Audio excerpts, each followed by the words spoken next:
তোমরা যারা নতুন ইংলিশ গ্রামার শিখতেছো, তোমাদের টেন্স শেখার পূর্বে দুটি ভার্ব সম্পর্কে অবশ্যই তোমাদের জ্ঞান থাকা প্রয়োজন। সেটা হচ্ছে প্রিন্সিপাল ভার্ব আর অক্সিলারি ভার্ব। এখানে অক্সিলারি ভার্বকে আবার দুই ভাগে ভাগ করা যায়, একটা হচ্ছে প্রাইমারি অক্সিলারি, একটা হচ্ছে মডাল অক্সিলারি। প্রাইমারি অক্সিলারি কোনগুলো? Am, is, are, was, were, have, has, do, does, এগুলো হচ্ছে প্রাইমারি অক্সিলারি। আর মডাল অক্সিলারি হচ্ছে shall, will, should, would, can, could, এগুলো হচ্ছে modal auxiliary verb.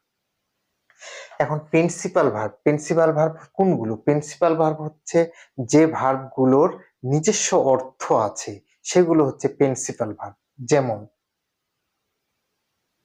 I eat rice, এখানে আমি ভাত খাই। ইটের নিজস্ব অর্থ আছে, নিজস্ব অর্থ কি? খাই। ইট মানে খাওয়া, ওর একটা নিজস্ব অর্থ আছে, এটাই হচ্ছে প্রিন্সিপাল ভার্ব বা মেইন ভার্ব। অক্সিলারি ভার্বের অর্থ হচ্ছে সাহায্যকারী। অর্থাৎ যে ভার্বের নিজস্ব কোনো অর্থ নাই, অন্য কোনো ভার্বকে সাহায্য করে, সেটাকে বলা হয় অক্সিলারি ভার্ব। যেমন am, is, are, was, were, এখানকার মধ্যে আই এম ইটিং রাইস, আমি ভাত খাচ্ছি।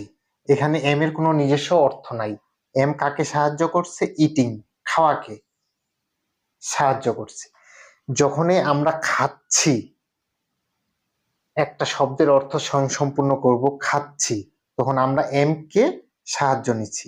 এই এম হচ্ছে সাহায্যকারী ভার্ব। অনেক সময় অক্সিলারি ভার্ব ও মেইন ভার্ব হয়ে থাকে। যেমন এম, ইজ, আর অর্থ হচ্ছে হয়, ওয়াজ, ওয়ার অর্থ হচ্ছে ছিল। যখন কোনো ভার্বের হয় এবং ছিল এই উচ্চারণগুলো কোনো সেন্টেন্সে হয়ে থাকে, তখন সেটা মেইন ভার্ব হয়ে থাকে। যেমন হি ইজ স্টুডেন্ট,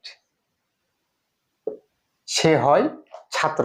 এখানে হয় হচ্ছে একটা মেইন ভার্ব, কারণ হয় নিজে অর্থ সম্পূর্ণ করতে পেরেছে, তাহলে এখানে ইজকে বলবো আমরা মেইন ভার্ব।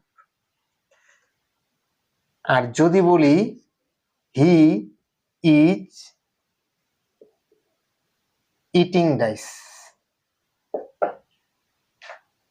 সে ভাত খাচ্ছে, এখানে ইজ আর হয় অর্থে ব্যবহার হচ্ছে না। এই ইজটা কাকে সাহায্য করছে?